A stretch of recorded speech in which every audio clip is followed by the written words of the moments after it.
I do sometimes worry that I spend too much time reading. I started as a small child. I remember my parents complaining that when they took me on car journeys to the Highlands of Scotland, for example, I would just read 14 hours a day in the back of the car and refuse to look out of the window.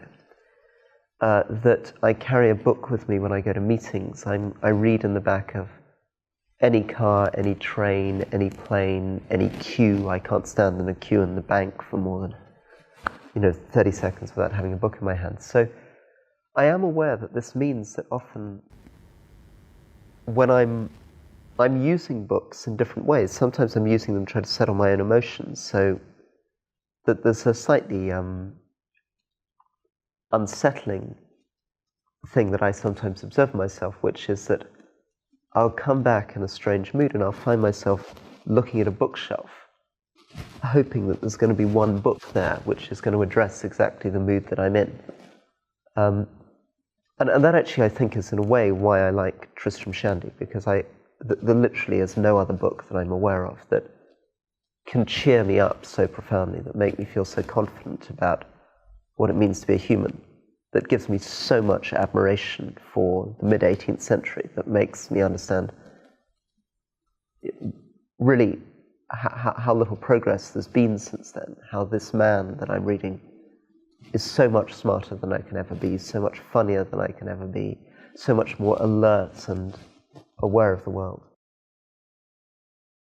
I think for me one of the most exciting things is the sense that when I'm reading, I can occasionally encounter a voice from a completely different culture. Sometimes from the British past, but a very alien British past. So you could come across a 7th century Cumbrian lullaby written in Old Welsh and get a glimpse of people hunting different animals, wrapping their babies in lynx skins, hunting in a coracle in the Lake District.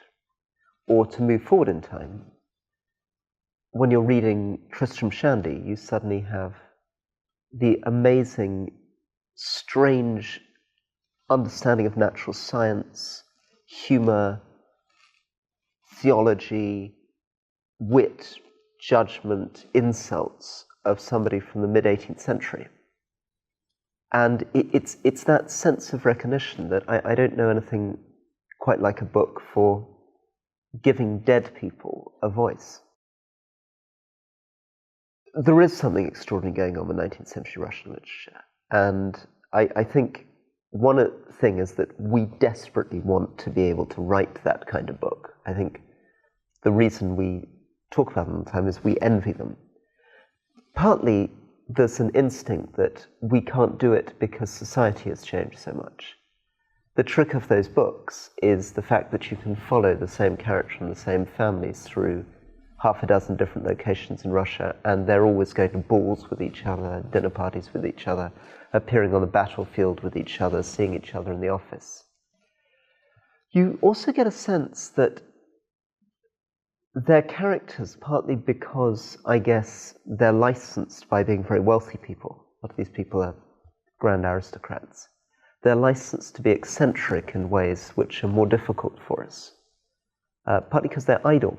I mean, they have hours a day in which to develop curious tastes in food, or to go scything grain, or to pursue cranky ideas about agriculture, or to pursue sort of feckless love. They appear to be able to continue into their later lives the kind of intensity that some of us maybe experience at school or at university, but which generally when we get into the working world we have to suppress.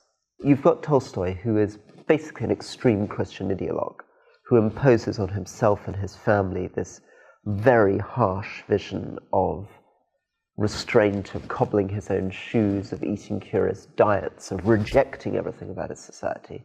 And yet in the same way, he can put himself into the mindset of a 12-year-old girl going to her first ball.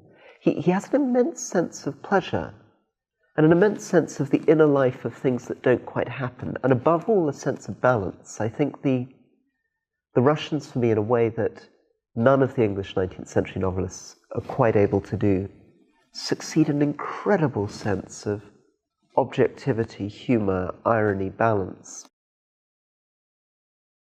I mean, Tristram Shandy is very striking because you've got the eccentricity, but you've also got the sense of the audience.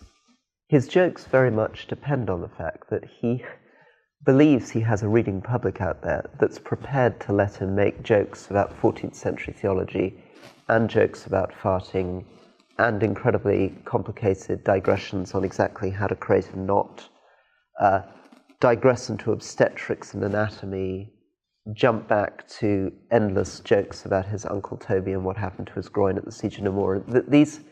That the audience will follow him through this. They'll follow in pepperings of Latin, blank pages, puns, and they will know enough that their sense of humour will be close enough to his to be able to carry him through this.